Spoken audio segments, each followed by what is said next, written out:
Shortly after you end your live stream, you're going to get a notification right here in the bell icon in the top right corner of your Mighty Network. Click on it and you'll see the notification that your live stream is ready. That will open up your live stream recordings. You can also open your live stream recordings by clicking on your profile photo and clicking live stream recordings right here.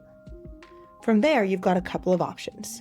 If you'd like to make any edits to your live stream, like clipping content, adding music to the background, anything like that, go ahead and click download right here. This will download the live stream directly to your device, allowing you to make any edits before you re-upload it to your community.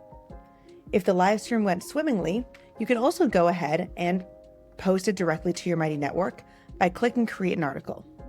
From there, select the space that you want the replay to appear in and add any text like a chat transcript or a summary to the text below.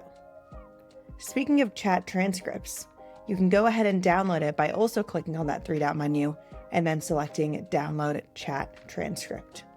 You've got the option to delete your recording as well, but in general, I recommend either downloading it or creating an article with the replay.